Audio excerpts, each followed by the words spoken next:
आप मुझे बताओ कितनी बार आप लोगों के साथ ऐसा होता है कि आप चीज़ें याद करते हो, उस पर टाइम लगाते हो, उसको टाइम टू टाइम रिवाइज भी करते हो, लेकिन फिर भी चीज़ें हमें भूल जाती हैं, फिर भी चीज़ें हमें याद नहीं रहती।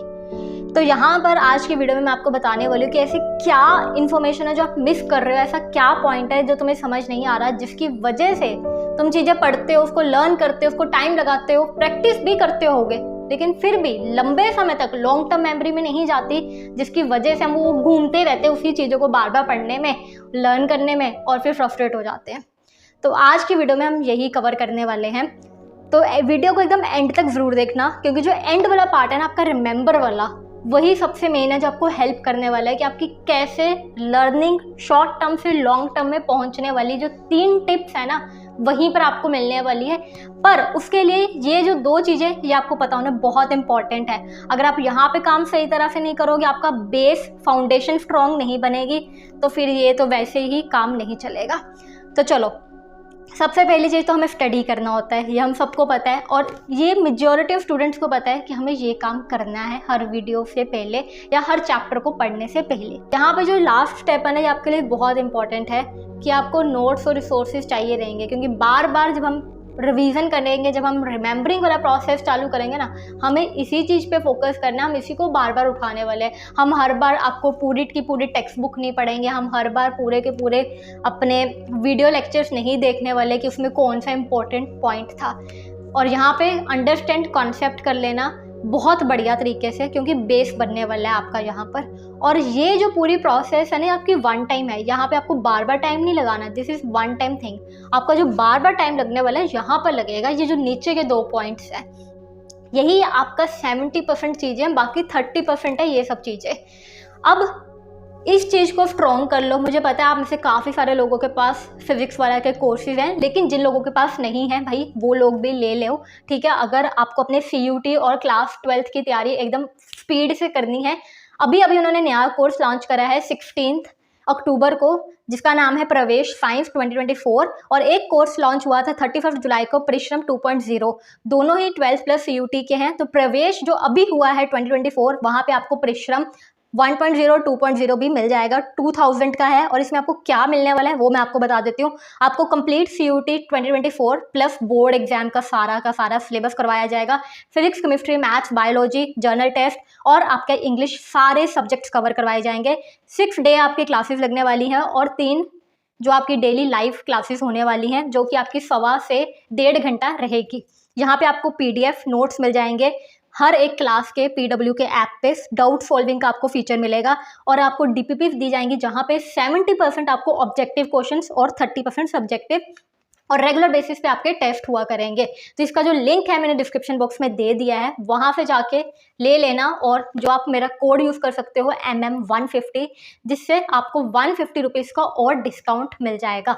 तो ये जब आपका प्रोसेस हो गया स्टेप 1, ठीक है, अब हम तैयार हो चुके हैं स्टेप 2 के लिए, जो है हमारा लर्निंग प्रोसेस, जहाँ पे अब हम अपनी शॉर्ट टर्म मेमोरी को लॉन्ग टर्म मेमोरी में लेके जाने वाले हैं।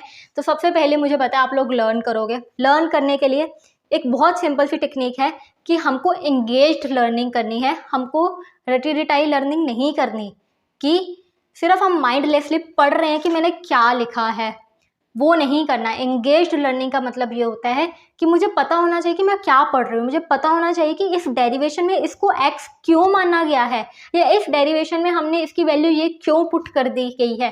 तो जब आप समझ के करोगे, एंगेज्ड होके करोगे, अगर आप कोई थ्योरेटिकल पार्ट भी पढ़ रहे हो तब भी आपको पता होना चाहिए कि मैंने यहाँ पे ये पॉइंट्स क्यों लिखे हैं, इसके ये वाले फंक्शन क्यों हैं, उसको कहते हैं हम एंगेज्ड लर्निंग। दूसरा होता है कि हमने कोई बैकग्राउंड नहीं पढ़ी चैप्टर की, हम जस्ट क्वेश्चन आंसर्स देख रहे हैं और फिर बस उसको रट्टा लगाने की कोशिश कर रहे हैं। जब हम माइंडलेसली रट्टा लगाते हैं तो चीज़ें याद नहीं रहती, ठीक है। जब हम समझ के रट्टा लगाते हैं ना, समझ कर, सोच कर, तो कल को अगर तुम्हें चीज़ें भूल भी जाएंगी ना, तुम खुद की लैंग्वेज में उसको इंग्लिश में कन्वर्ट करके आ सकते हो।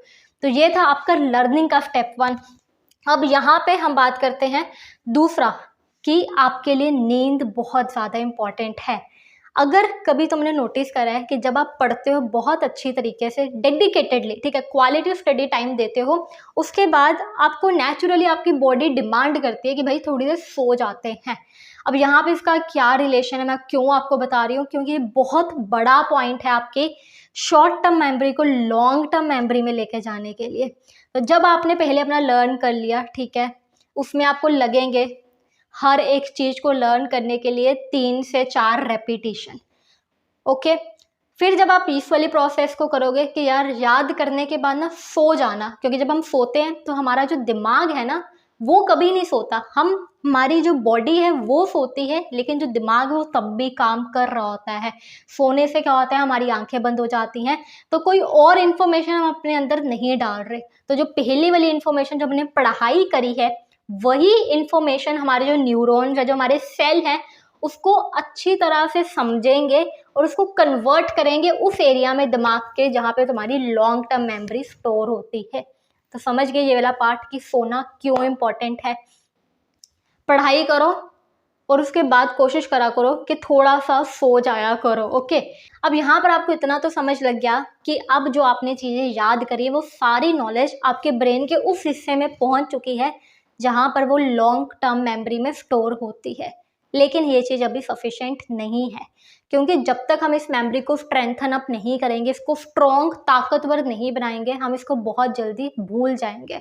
क्योंकि डेली बेसिस पे हम बहुत ज़्यादा कंटेंट कंज्यूम करते हैं, बहुत ज़्यादा इन्फॉर्मेशन लेकर जाते हैं, तो हमारे दिमाग को नहीं याद रहता कि कौन सी इन्फॉर्मेशन एक्चुअल में स्टोर करनी है।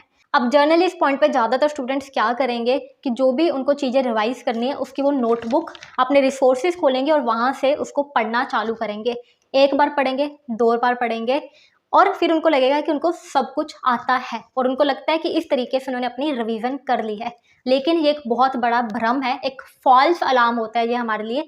हमें ऐसा लगता है कि हमारी रिवीजन होगी, बट हमको कैसे पता लगेगा जब सब कुछ हमारे सामने ही खुला पड़ा है। तो एक्यूरेटली चेक करने के लिए कि हमें कितना आता है कितना नहीं आता है, इंस्टेड ऑफ दिस थिंग आपको क्या करना है, आपको जाना है और बुक नोटबुक कुछ भी नहीं खोलना। जो भी चीज़ें आपने पढ़ी हैं, जो भी चीज़ें आपने लर्न करी हैं, उसके लिए एक कॉपी और पेन उठाओ और उसको लिखना शुरू कर दो एक पेज पे, जो जो भी आपको याद आता है। ये चीज़ कर सकते हो, या फिर आप क्या कर सकते हो कि आप अपना खुद का सेल्फ टेस्ट लो। आप अपनी एनसीईआरटी की बुक उठाओ और उसके बैक एक्सरसाइज के जितने भी क्वेश्चन है ना उसको करना शुरू कर दो, क्योंकि वहाँ पे आपको आंसर्स नहीं दिखेंगे, तो डायरेक्ट क्वेश्चंस करना शुरू कर दो। अब यहाँ पर कुछ चीज़ें आपको याद आएंगी, कुछ नहीं आएंगी। तो जो चीज़ें याद आ गई वो तो मतलब हमारी अच्छी वाली लॉन्ग टर्म में चली गई हैं, लेकिन जो चीज़ें नहीं याद आ रही उसके लिए हमें डायरेक्ट अपनी कॉपी उठा के देखने नहीं लग पड़ना कि भाई क्यों नहीं याद आ रही। उसके लिए हमें वेट करना है और अपने दिमाग पे ना थोड़ा सा जोर डालना है कि ठीक है कुछ तो याद आएगा ना उससे रिलेटेड, और जो याद आ रहा है उसको लिख देंगे हम। अब उसके बाद जब हम अपनी नोटबुक उठाएंगे और देखेंगे कि मेरे को क्या नहीं आया था, तो अब जो मेरी पिछली इन्फॉर्मेशन थी, जो मुझे थोड़ा थोड़ा याद था ना, और जब मैंने फिर से उसको पढ़ा जो नहीं याद था, वो अंदर आपके दिमाग के ब्रेन सेल के न्यूरॉन्स के साथ जाके कनेक्ट हो जाएगी। और नेक्स्ट टाइम आपका जो दिमाग है वो उस चीज़ को बिल्कुल भी नहीं भूलेगा, क्योंकि आपके जो सेल्स हैं वो एकदम रीएक्टिवेट हो गए और आपने वो चीज़ अच्छी तरह से याद कर ली। अब था ये आपका स्टेप 1, किस तरह से अपनी मेमोरी को स्ट्रॉन्ग कर सकते हैं। दूसरी चीज़ हमको क्या करनी है कि हमें मिक्स और मैच करने हैं। ऐसा नहीं है कि अगर मैं एक ही सब्जेक्ट या एक ही चैप्टर पढ़ रही हूँ तो मैं जो स्टेप 1 है उसी चैप्टर के क्वेश्चंस पे लगा रही हूँ कॉन्टिन्यूसली, क्योंकि जब मैं एक तरह के क्वेश्चंस कर रही होती हूँ तो मेरे दिमाग में एक मोमेंटम बन रखा होता है, एक फ्लो चल रहा होता है और मैं सारे क्वेश्चंस कर पाती हूँ, क्योंकि वो दिमाग में एक वैसा ही आइडिया चल रहा है कि सारे क्वेश्चन पे यही अप्रोच लग रही है तो हो जाएगा। तो हमें क्या करना है, हमें मिक्स और मैच करने हैं। तो बेसिकली हम क्या करेंगे, कुछ क्वेश्चन चैप्टर 1 के उठा लेंगे, कुछ चैप्टर 2 के, कुछ चैप्टर 3, 4, 5 मिक्स कर देंगे। तो जब हम ऐसा करेंगे यहाँ पर क्या होगा आप नोटिस करोगे, जब आपके ब्रेन में एक क्वेश्चन आएगा चैप्टर 1 का, फिर क्वेश्चन आ गया चैप्टर 3 का, फिर 5 का आ गया, तो ब्रेन जंप करता है अपनी अटेंशन लेके। कभी यहाँ से ब्रेन की अटेंशन आएगी, कभी यहाँ से आएगी, अच्छा ये क्वेश्चन तो उस चैप्टर का था, तो ब्रेन का ये वाला एरिया एक्टिवेट करेगा, अच्छा इसकी इन्फॉर्मेशन क्या थी। तो यहाँ पे आपके चांसेस बढ़ जाते हैं कि जब आपको एग्जाम में इस तरह का मिक्स्ड पैटर्न आने वाला है, क्योंकि एग्जाम में एक तरह के क्वेश्चन नहीं आएंगे, तो आपका ब्रेन उस समय जल्दी चीज़ें याद कर पाएगा, उसको ज़्यादा टाइम नहीं लगेगा, जो कि नॉर्मली स्टूडेंट्स को लगता है एग्जाम में सोचने के लिए कि मुझे ये क्वेश्चन क्यों नहीं याद आ रहा। तीसरी चीज़ जो हमें करनी है वो है रिवीजन। ये आप सबको पता है कि हमें रिवीजन करनी रहती है, लेकिन उसको करने का भी एक प्रॉपर तरीका है। अब आपको एक चीज़ तो ये करनी है कि जब भी मैंने कोई नया चीज़ याद करी है ताज़ी ताज़ी, तो अगर मैंने वो चीज़ दोपहर को याद करी है तो मैं उसकी फर्स्ट रिवीजन करने वाली हूँ रात को, ठीक है। बीच में 5 से 6 घंटे का गैप होना चाहिए।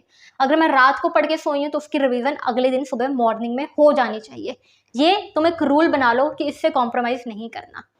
फिर उसके बाद आप उसको, जब उसका दिन आएगा, अभी मैं आपको बताती हूँ कैसे करना है, पहले उस चीज़ को समझो। अब मान लो आपके पास आपके पास 6 सब्जेक्ट्स है, यहाँ पे मैंने आपकी लैंग्वेजेस भी ले ली जो आपको पढ़ने हैं। तो आपको अपना डे इस तरह से प्लान करना है कि विद इन 2 दिन के बाद आपका सब्जेक्ट रिपीट होना ही चाहिए। मोस्ट ऑफ द टाइम हम कुछ भी पढ़ रहे होते हैं, अगर हमें लगता है कि मेरा ये सब्जेक्ट वीक है तो मैं ये पढ़ रही हूँ, नहीं, सबसे पहले आपको ये टैकल करना है। मैनेज कर लो, अपने सब्जेक्ट्स का ग्रुप बना लो कि अगर मैं एक दिन यहाँ पे फिजिक्स पढ़ रही हूँ, साथ में मैं उसके साथ केमिस्ट्री पढ़ रही हूँ, तो साथ में मैं इंग्लिश कर लेती हूँ। एक सब्जेक्ट ईजी, 2 मेरे हार्ड, ओके। इसी तरह से यहाँ पे मैं फिजिक्स का कोई और पार्ट ले लेती हूँ, देन उसके बाद यहाँ पे मैं मैथ्स रख लेती हूँ और साथ में अपना जो भी एक ऑप्शनल रहेगा वो। इस तरह से जब आप करोगे ना तो आपका डे 3 पे जब आप देखोगे कि मेरे फिर से डे 1 वाले सब्जेक्ट्स रिपीट होंगे, डे 4 पे फिर से डे 2 वाले सब्जेक्ट्स रिपीट होंगे। तो इस तरह से आपको करना है कि ऐसा ना हो कि एक चैप्टर को अगर हम हाथ लगा रहे हैं फिर हम उसको हाथ लगा रहे हैं 5 दिन बाद। मिनिमम टाइम रखना है अपने, टाइम टू टाइम, कि हम वापस उस सब्जेक्ट को कब टच कर रहे हैं। तो ये था आपका पॉइंट 1। दूसरा कि अगर आप पूरे हफ्ते में जो भी चीज़ पढ़ने वाले हो उसको हम 7th डे, मतलब जो वीकेंड होगा आपका संडे, तब बैठ के प्रॉपर सारा रिवाइज करेंगे। रिवाइज करने का जो लर्निंग प्रोसेस है मैंने आपको बता दिया कि बस पीछे से क्वेश्चंस खोलना, टेस्ट लेने लग पड़ना अपना, ठीक है, या फिर सैम्पल पेपर उठाना, क्वेश्चंस करने लग पड़ना। तो मैं अपने आप पता लग जाएगा कि मुझे कितना पानी में हूँ, कौन से अच्छी तरह से आते हैं टॉपिक्स, कौन से नहीं आते हैं। ये थी आपकी चीज़ कि हमको कैसे रिवाइज करना है। अब चैप्टर को बीच बीच में कितना इंटरवल दे के रिवाइज करना है वो मैं आपके ऊपर छोड़ती हूँ, क्योंकि कुछ स्टूडेंट्स को ये रहता है कि हम स्टार्टिंग में एक चैप्टर को 2-2 दिन दे के रिवाइज कर लें, 2 दिन का गैप दे के। एक बार उन्होंने फर्स्ट हफ्ते उस चैप्टर को 2-2 दिन का गैप दे के रिवाइज कर लिया, उसके बाद वो 15 दिन बाद भी करते हैं ना तो उनका चलता है, क्योंकि बीच में आप टेस्ट तो दे ही रहे हो। तो इस तरह से आप प्रोसेस कर सकते हो अपने लिए। सो यहाँ पे मैं वीडियो को करती हूँ ख़त्म। आई होप कि आपको सारी चीज़ें समझ आ गई होंगी। अगर आपको कोई भी और डाउट है, कुछ भी और पूछना है, मैं यहीं पर हूँ, ठीक है, कमेंट कर देना, उस पर भी वीडियो आ जाएगी। अब मिलती हूँ मैं आपसे अगली वीडियो में। और ये वीडियो आपको ये प्रोसेस मुझे बताना कि तुम्हें ये चीज़ पता थी कि नहीं पता थी, जो मैंने बीच वाले 3 पॉइंट बताया ना, एक तो स्लीप वाला, दूसरा, तीसरा, ठीक है। कमेंट करना क्या 3 पॉइंट्स थे। मिलती हूँ अगली वीडियो में। Till then go and study, bye.